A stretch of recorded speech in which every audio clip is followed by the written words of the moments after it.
Yes, that's right. Most people are not aware that they have a little man or woman in their head that keeps talking and talking. So there's a voice in the head, that's the internal dialogue that most people are completely identified with.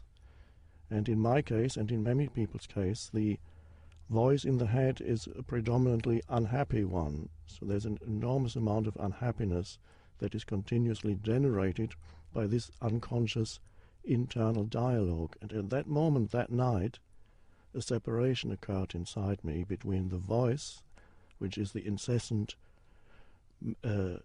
stream of thinking, and the sense of self that had become identified with that voice in the head, and a deeper sense of self that I later recognized as essentially consciousness itself, rather than something that consciousness had become through thinking. So that night the separation occurred, and when I woke up the next morning I was completely at peace for the first time since my childhood, without understanding why. The understanding came much later. So the important point here is that it's essential for people to become aware that their thought processes and the sense of self that is derived from their thinking, which includes, of course, all one's memories, all one's conditioning, one's sense of self is a conceptual one that is derived from the past.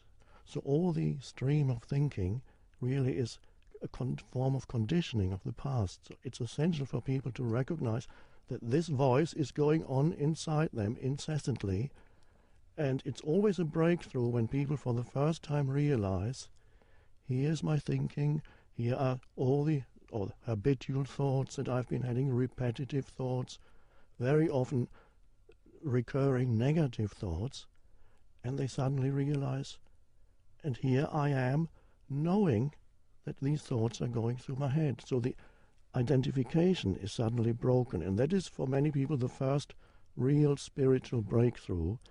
Spiritual, as I see it, is not believing in this or that, but it's stepping out of identification with a stream of thinking. So you suddenly find there's another dimension deeper than thinking inside you. I sometimes call that stillness. Mm-hmm. It's an aware presence, just that. It's nothing to do with past or future. And that we could call also, it's like waking up. That's why traditionally in many spiritual traditions they use the term awakening. Mm-hmm. So many people would tell you, well, what do you mean awakening? I'm awake already. But what is meant by awakening is that you wake up out of the stream of thinking. And when you wake up, you become present. A completely different dimension of consciousness is suddenly there.